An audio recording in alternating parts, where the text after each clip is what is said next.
Assalamu alaikum wa rahmatullahi wa barakatuh. Hi guys, how are you all? I am also so well by the grace of Allah Almighty. All praise is due to Allah, who has kept us healthy. Today is running very important topic. Everyone is cordially invited to attend this topic. So let's get started. আজকের টপিকটি খুবই গুরুত্বপূর্ণ একটি topic. So সবাই ধৈর্য সহকারে প্রথম থেকে শেষ পর্যন্ত দেখবেন। আজকে যে টপিকটি নিয়ে এখানে আমি এসেছি বা যে টপিকটি আমি সাজিয়েছি এটি হলো আমরা কিভাবে সকাল থেকে সারাদিন ছোট ছোট করে সেন্টেন্স মেকিং করে সব জায়গা সবার সাথে আমরা কথা বলতে পারি। তাহলে চলুন আজকের ক্লাসে শুরু করা যাক। আজকের প্রথম যে সেন্টেন্সটি আমি এখানে আপনাদের সামনে শো করব সেটি হলো, যেমন may I come in. May I come in actually এই সেন্টেন্সটি ইউজ করতে পারবেন যখন আপনি কোনো অফিসে, আদালতে বা বিশেষ কোনো রুমে প্রবেশ করতে চান বা কারো অনুমতি নিতে চান। সেই ক্ষেত্রে আপনি বলতে পারেন মে আই কাম ইন অথবা may I come in sir. চলে যাচ্ছে দ্বিতীয় আরেকটি সেন্টেন্সে। আপনি যখন অফিস, আদালতে বা বিশেষ কোনো রুমে বা কোনো ক্লাসরুম থেকে বের হতে চাইবেন অর্থাৎ অনুমতি দিতে চাইবেন, সেক্ষেত্রে আপনি অনুমতি নিতে হবে, সেটা হলো মে আই গো আউট। অর্থাৎ আগের দিন মতোই, অর্থাৎ বলতে হবে মে আই গো আউট, আমি কি বাইরে যেতে পারি। ওকে, উই নো দ্যাট আমরা মানুষ। সো মানুষ হিসেবে আমাদের চলার পথে, হাঁটার পথে, বসার ক্ষেত্রে, খাওয়ার ক্ষেত্রে আমাদের কখনো কখনো সাহায্যের প্রয়োজন হয়। সুতরাং সেক্ষেত্রে আপনি ইংলিশে এভাবে সাহায্য চাইতে পারবেন। সেটা কি হবে? যেমন কুড ইউ হেল্প মি, আপনি কি আমাকে একটু সাহায্য করতে পারেন। আর আপনি যখন দেখবেন কারো হেল্প প্রয়োজন, আপনি উইলিংলি তাকে হেল্প করতে চাচ্ছেন, সেক্ষেত্রে আপনি তাকে বলবেন উড আই হেল্প ইউ। এই যে দেখেন আমি এখানে লিখে দিচ্ছি হেল্প ইউ। তো ডিয়ার ভিউয়ার্স, আমরা যখন সবাই মিলে একসাথে কোনো কাজ করি বা একসাথে কোথাও কোনো জায়গায় বসি বা থাকি, কখনো যদি সবাই একসাথে বের হতে চাই, সেক্ষেত্রে আমরা বলতে পারি লেটস গো আউট। কি বলতে পারি? এই যে এখানে লিখে দিচ্ছি দেখেন, লেটস। তো ডিয়ার ভিউয়ার্স, উপরোক্ত এই লেটটি দিয়ে আমরা আরো অনেকভাবে কথা বলতে পারি। আর সেটা কি হবে? সেটা হলো আপনি প্রথমে একটা গঠন প্রণালী দেখেন, অর্থাৎ স্ট্রাকচারটি আপনি দেখেন। প্রথমে নিতে হবে লেট। কি নিতে হবে? লেট। অথবা আপনাকে নিতে হবে এই যে অবজেক্টিভ কেসগুলি, যেমন মি, আজ, এরপর নিতে পারে দে এবং ইউ, এবং যে কোনো নাম, এনি নেম। এনি নেম মানে যে কোনো নাম, প্লাস দিতে হবে একটি ভার্ব। কি বলছে দেখেন, উপরোক্ত এই লেটটি দিয়ে আমরা তারও অনুমতি প্রদান করার ক্ষেত্রে ইউজ করতে পারি। সেটা কি হবে? প্রথমে লেট নিতে হবে, অথবা কি করতে হবে? মি নিতে হবে, অর্থাৎ অবজেক্টিভ কেস নিতে হবে, যেমন মি, আস, দে এবং ইউ এবং যে কোনো নাম। তাহলে আমি একটা সেন্টেন্স মেকিং করে দেখেন, যেমন লেট মি সে। আমরা কিন্তু বলতে পারি আমাকে বলতে দাও, অথবা আপনি বলতে পারেন লেট হিম সে, তাকে বলতে দাও। অথবা আমরা এরকম বলতে পারি তাকে খেতে দাও, ইংলিশ করবে লেট হিম ইট। এরকম বলতে পারি তাকে যেতে দাও, তাহলে কি হবে? লেট হিম গো। এরকম আনতে পারি, দে আনতে পারি। আর দে না, এখানে লিখতে হবে দেম। তো আমি যদি বলি যে তাদেরকে যেতে দাও, তাহলে যখন আমি বলবো তাদেরকে যেতে দাও, তাহলে সেই ইংলিশে কি হবে? লেট দেম গো। অর্থাৎ লেট আমরা কি করব? প্রথমে ইউজ করব, এর অথবা এই অবজেক্টিভ কেসগুলো আমরা ইউজ করব, এবং যে কোনো নামও আমরা ইউজ করতে পারি। যেমন রহিম কি খেতে দাও, ইংলিশ কি হবে? লেট রহিম ইট। লেট রহিম ইট।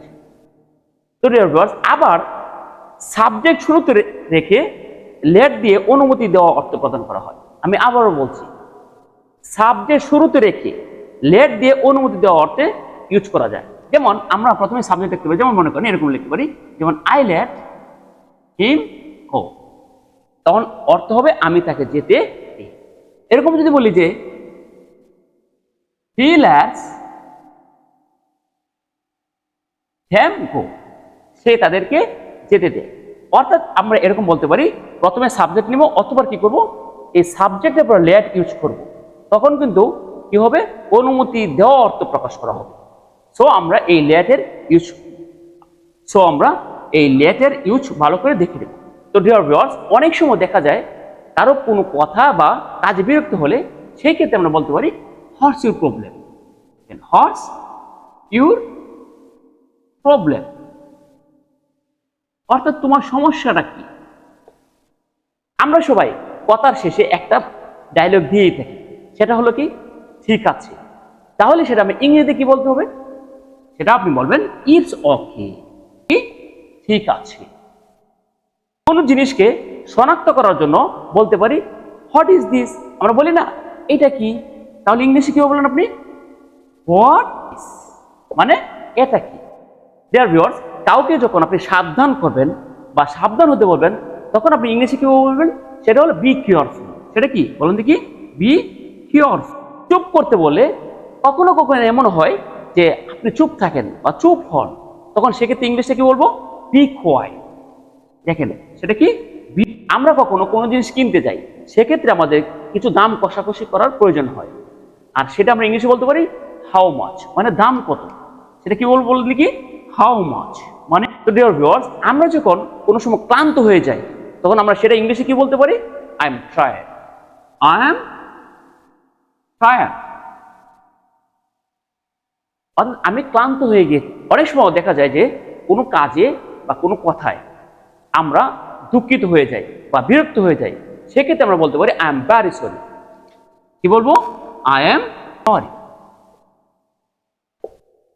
তো ডিয়ার ভিউয়ার্স, এখন আমি আপনাদেরকে খুবই চমৎকার একটা সেন্টেন্স মেকিং করা শিখাবো।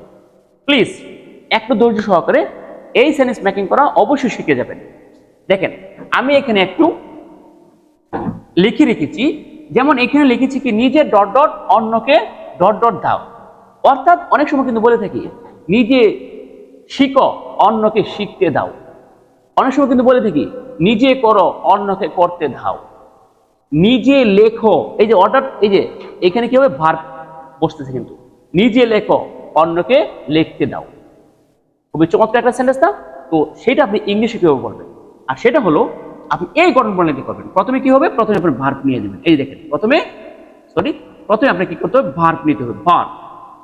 অথবা আপনাকে নিতে হবে let others, let others, plus আপনাকে নিতে হবে এই প্রথম ভার্বটাই, অর্থাৎ এখানে আমি ভার্বই লিখে দিচ্ছি। তো প্লিজ একটু আবারও দেখেন, এই সেন্টেন্সটা আপনি মেকিং করবেন এই স্ট্রাকচারটি দিয়ে। যেমন প্রথমে কি নিতে হবে, ভার্ব নিতে হবে, আবার কি নিতে হবে, লেট আদার্স নিতে হবে আপনাকে, আবার প্রথম যে ভার্বটি নেবেন সেই ভার্বটি এখানে হবে। তাহলে আমি একটা সেন্টেন্স মেকিং করে দেখি। যেমন নিজে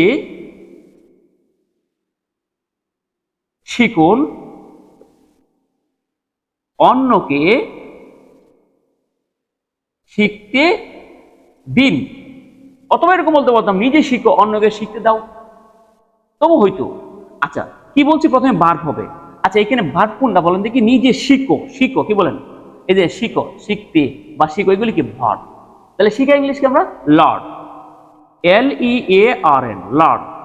এরপরে কি বলছি বলেন দেখি, প্লাস লেট আদার্স দিতে হবে। দেখেন একটু খেয়াল করেন, লেট আদার্স, লেট আদার্স, এই যে হয়ে গেল কিন্তু লেট আদার্স। অতঃপর আপনাকে কি করতে হবে, আর কিছুই নেই, শুধু এই লার্নটা আমার নিয়ে আসেন।